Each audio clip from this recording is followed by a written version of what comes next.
વિદ્યાર્થી મિત્રો, ચેપ્ટર 4 ગતિમાન વિદ્યુતભારો અને ચુંબકત્વ. આના આગળના વિડીયોમાં વિદ્યુત પ્રવાહ ધારિત રિંગ વડે રિંગની અક્ષ પર ઉદ્ભવતા ચુંબકીય ક્ષેત્રની વાત કરી. એ 4 માર્કમાં પૂછી શકાય એ પ્રકારનો પ્રશ્ન છે. એ શોધવા માટે આપણે બાયો સાવરના નિયમનો ઉપયોગ કીધો. અહીં એક ક્ષેત્ર શોધવા માટે એક બીજો નિયમ છે, એનો આપણે આજે અભ્યાસ કરીએ. એમ્પિયર સર્કિટલનો નિયમ. એમ્પિયર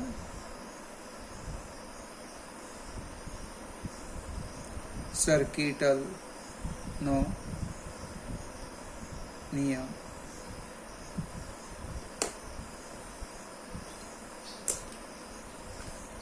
એમ્પિયર સર્કિટલનો નિયમ શું છે તે જોઈએ આપણે. મારી પાસે ઘણા બધા વિદ્યુત પ્રવાહો છે આ રીતના.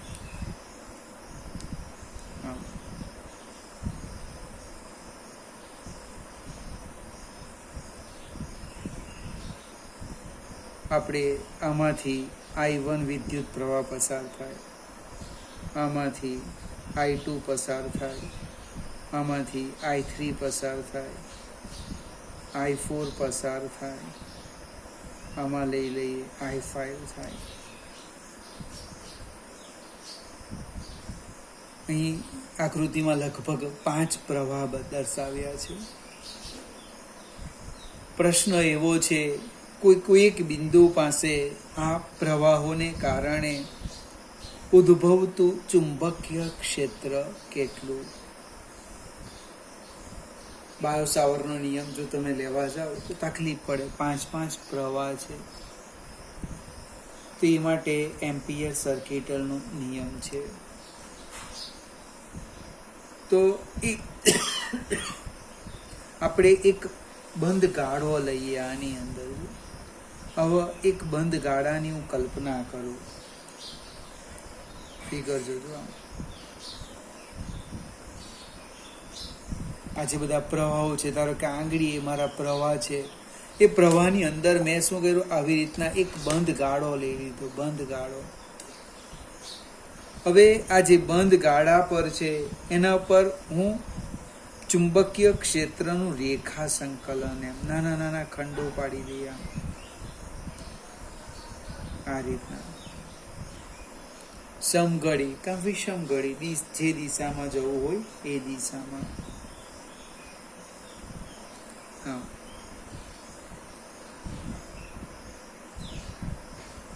તમને કદાચ એવું લાગે કે ચોપડીમાં ફિગર જુદી છે, આ જ ફિગર છે. આ જે સમગ્ર બંધ ગાળો છે એને નાના નાના સુરેખ ખંડમાં વિભાજિત કલ્પી દીધું. ટૂંકમાં જે તીર બતાવ્યું છે પ્રવાહની દિશા છે. હવે આ બંધ ગાળા પર ચુંબકીય ક્ષેત્રનું રેખા સંકલન એટલે આમ લખાય: સદિશ બી ડોટ સદિશ ડીએલ, સદિશ બી ડોટ સદિશ ડીએલ. બંધ ગાળા પર એટલે કે આવું બતાવી દેવાનું. એ કોના બરાબર થાય? તો આ બંધ ગાળામાંથી પસાર થતા વિદ્યુત પ્રવાહ અને μ0 ના ગુણાકાર બરાબર થાય છે. ફરીથી આજે ગણિતમાં લખ્યું એ એમ્પિયર સર્કિટલનો નિયમ છે. ફરીથી સમજાવું. બંધ ગાળા પર, બંધ લૂપ પર ચુંબકીય ક્ષેત્રનું રેખા સંકલન. બંધ ગાળા પર, બંધ ગાળો અથવા લૂપ પર ચુંબકીય ક્ષેત્રનું રેખા સંકલન એ બંધ ગાળામાંથી બને બંધ લૂપમાંથી પસાર થતા વિદ્યુત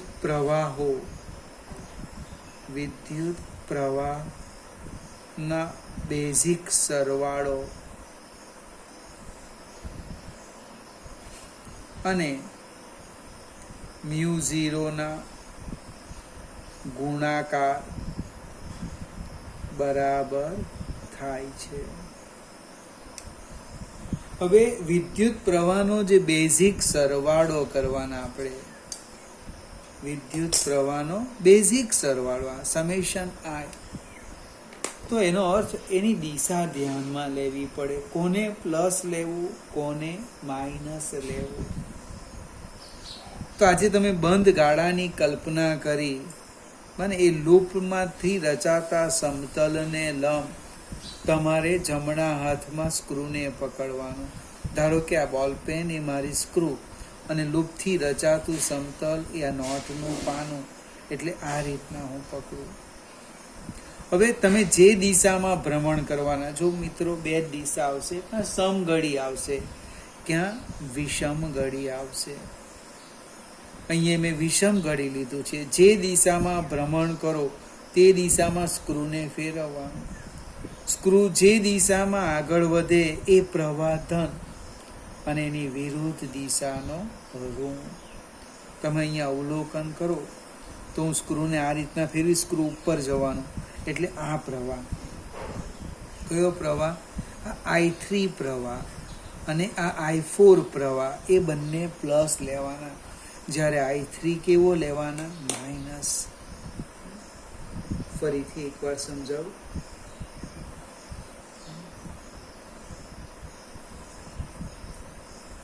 અહીંયા તમારી ચોપડીમાં એક બીજી રીત પણ સમજાવેલી છે, એ પણ હું સમજાવું. લૂપથી રચાતા સમતલને લંબ જમણા હાથમાં સ્ક્રૂ પકડી, જમણા હાથમાં સ્ક્રૂ પકડી જે દિશામાં ભ્રમણ કરવાના, ચુંબકીય ક્ષેત્રનો વિષમ ઘડી બને, જે દિશામાં આપણે રેખા સંકલન લેવાના તે દિશામાં સ્ક્રૂને ફેરવતા સ્ક્રૂ જે દિશામાં આગળ વધે તે દિશાના પ્રવાહ પ્લસ અને વિરુદ્ધ દિશાના પ્રવાહ ઋણ લેવા. તમારી બુકમાં એક બીજું પણ આપ્યું છે, ખરેખર સરસ છે, કે જમણા હાથની આંગળીઓ, એમ કે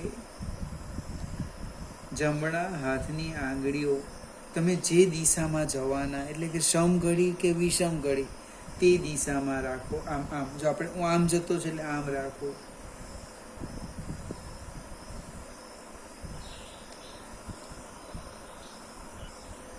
અહીંયા જે સમજાયું છે તો ફરીથી એકવાર જોજો. જમણા હાથની આંગળીઓ કેવી રીતે રાખો? જે રીતે તમે જવાના, એટલે હું આમ જવાનું એટલે આમ રાખો, આમ બને.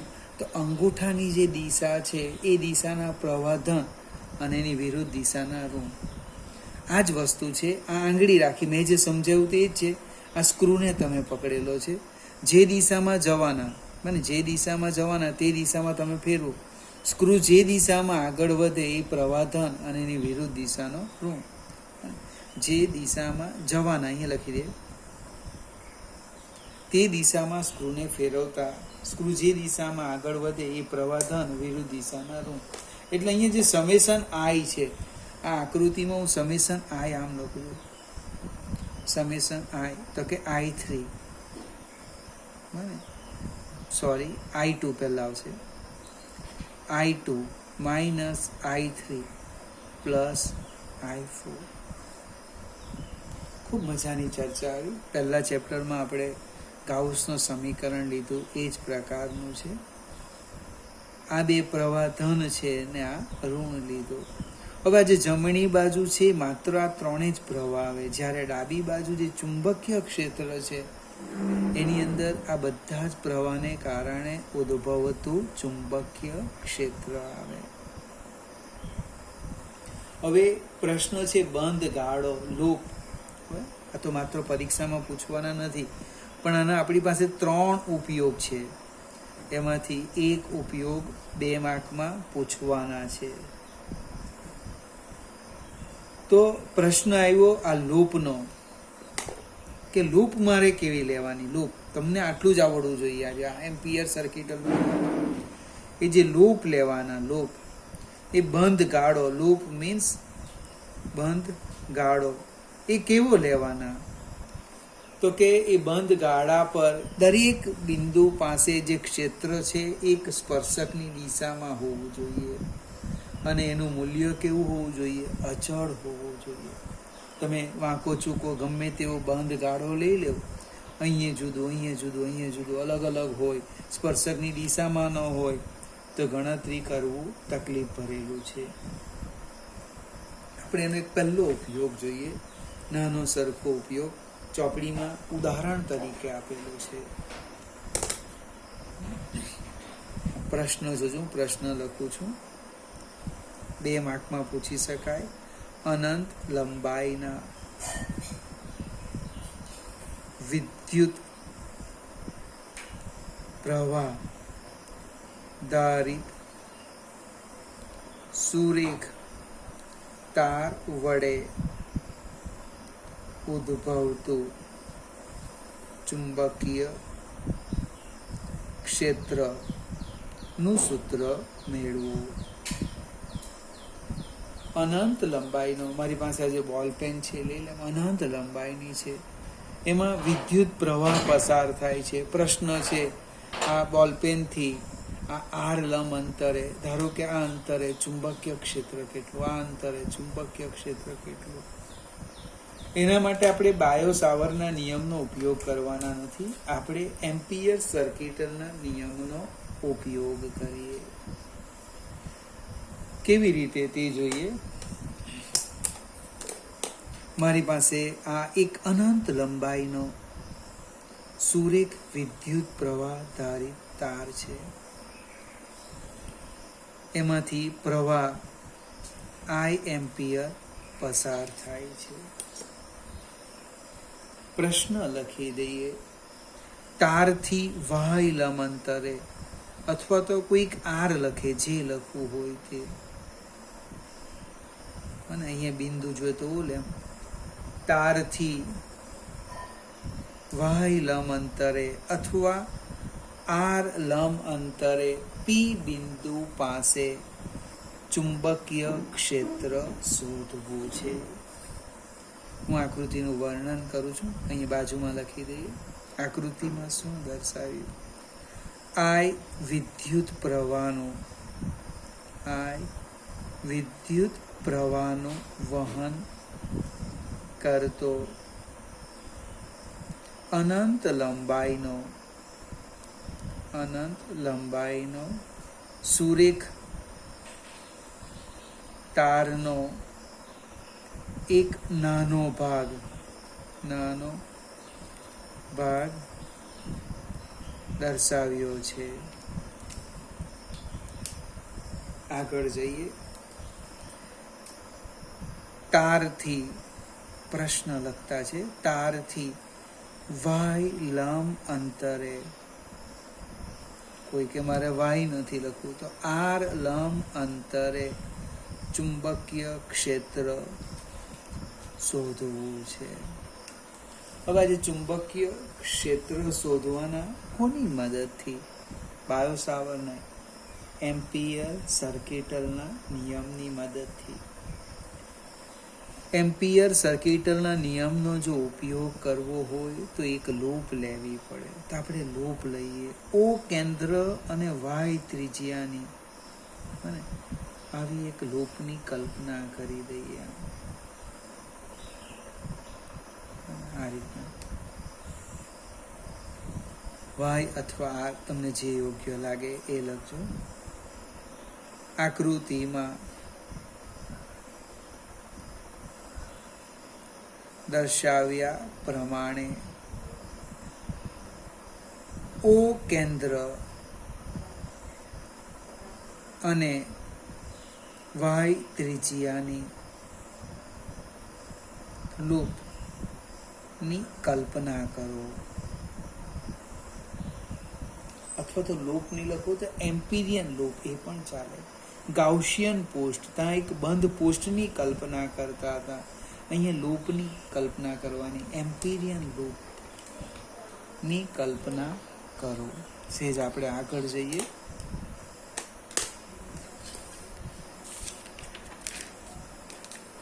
હવે અહીં આકૃતિ બને, સંમતિ પરથી કહી શકીએ કે આ લૂપ પર દરેક બિંદુ આગળ ચુંબકીય ક્ષેત્રનું મૂલ્ય કેવું છે? સમાન અને સ્પર્શકની દિશામાં છે.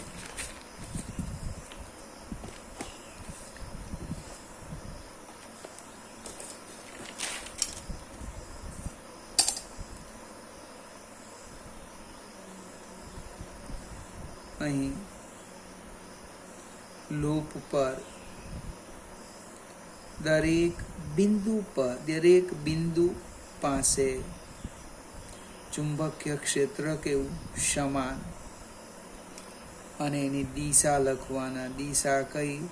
સ્પર્શકની દિશા. સંમતિ પરથી કહી શકાય કે બરાબર ને, તારથી એક સરખા લંબ અંતરે આવેલા બિંદુ પાસે ચુંબકીય ક્ષેત્ર કેવું આવે? સમાન અને સ્પર્શકની દિશામાં. હવે આપણે લખીએ એમ્પિયર સર્કિટલનો નિયમ. એમ્પિયર સર્કિટલનો નિયમ. તો એ નિયમ આમ લખાય: સંકલન સદિશ બી ડોટ સદિશ DL equal to μ0 summation R. હવે તમારી જે મુસાફરી છે, તમે જે જવાના છે તે આમ જવાના અને ચુંબકીય ક્ષેત્ર પણ એ દિશામાં છે. કહેવાનો અર્થ બી પણ સ્પર્શકની દિશામાં અને તમારું જવાનું સ્થાનાંતર પણ કઈ દિશામાં છે? સ્પર્શકની દિશામાં છે. બંને એક જ દિશામાં છે. એટલે આમ થાય, જો લખીએ સદિશ બી સમાંતર સદિશ ડીએલ. સમાંતર છે એનો અર્થ થીટા ઇક્વલ ટુ 0. અને આ બાજુ લખી દઉં સમેશન આઈ, એક જ પ્રવાહ છે અને એ પણ કેવો થવાનો? પ્લસ આઈ. તમે આંગળી આ રીતના પકડો તો અંગૂઠાની દિશાના પ્રવાહ ધન, તો અહીંયા તાર આ ઉપરની દિશામાં પ્રવાહ છે એટલે એને પ્લસ લેવાના. આ બંને કિંમત આમાં મૂકી દઈએ તો શું થાય?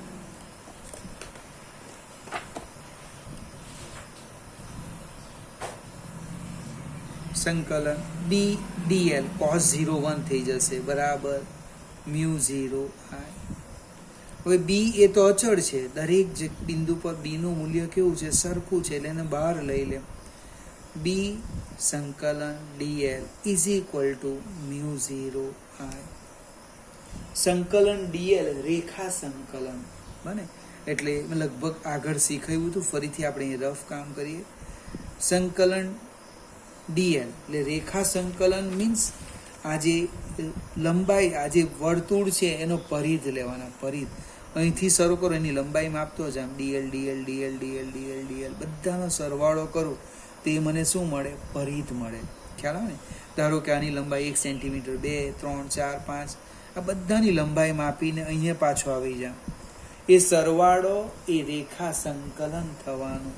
કહેવાનો અર્થ સંકલન ડીએલ શાના પર? વર્તુળ પર. વર્તુળ ઇટ મીન્સ પરિધ અથવા તો પરિમિતિ, તમે જે બોલતા હોય તે. એટલે અહીંયા થવાનું બી, આનો પરિધ થવાનો બી ટ્વાઇસ પાઈ વાય બરાબર μ0 i. એટલે જો તારથી વાય લંબ અંતરે ચુંબકીય ક્ષેત્રનું સૂત્ર આવી ગયું. μ0 i અપન ટ્વાઇસ પાઈ વાય. ગઈકાલે એક રિંગનું જોયું હતું. રિંગ આજે આપણે એક તારની વાત કરી. એમ્પિયર સર્કિટનો નિયમ માત્ર એક સમજવાનો છે. પ્રશ્ન આપણો આ સુરેખ તાર છે. અહીં ચુંબકીય ક્ષેત્ર એ વિદ્યુત પ્રવાહના સમપ્રમાણમાં અને તારથી લંબ અંતરના વ્યસ્ત પ્રમાણમાં. તમે તારથી જેમ દૂર જાઓ તેમ ચુંબકીય ક્ષેત્રનું મૂલ્ય ઘટતું જાય. હવે આના ઉપર આધારિત ઓબ્જેક્ટિવ પૂછી શકાય. તમારી પાસે ચોપડી લગભગ ન હોય, પણ જો હોય તો આના પછી તરત એક એક્ઝામ્પલ આપ્યો છે. તારની અંદર ચુંબકીય ક્ષેત્ર કેટલું, એ આપણે જ્યારે એક્ઝામ્પલ ગણીશું ને ત્યારે ચર્ચા કરીશું. ફરીથી સ્ટેપ એકવાર સમજાવું. સંકલન B.dl બરાબર μ0 સમેશન I. હવે B.dl એટલે આમ લખાય, અહીં રફ કામ કરું છું. સદિશ B ડોટ સદિશ dl બરાબર B.dl cos થીટા. થીટા કેટલા લેવાના? તો કે બંને સમાંતર છે. B અને dl, થીટા 0 cos 0 1 થઈ જાય. એટલે સીધું જ અહીંયા જો મેં લખી દીધું B.dl, સદિશ અને ડોટ નીકળી ગયું. Summation I is equal two I. B અચળ છે એટલે સંકલનમાંથી બહાર લઈ લો. dl એટલે લંબાઈ, પરિઘ આવી જાય છે. આકૃતિનું વર્ણન એકવાર જોઈ લો. આકૃતિમાં શું દર્શાવેલું છે? I વિદ્યુત પ્રવાહનું વહન કરતા અનંત લંબાઈના સુરેખ તારનો એક નાનો ભાગ દર્શાવ્યો છે. તારથી y લંબ અંતરે P બિંદુ પાસે ચુંબકીય ક્ષેત્ર શોધવું છે. આકૃતિમાં દર્શાવ્યા પ્રમાણે O કેન્દ્ર અને y ત્રિજ્યાની એક એમ્પિરિયન લૂપની કલ્પના કરો.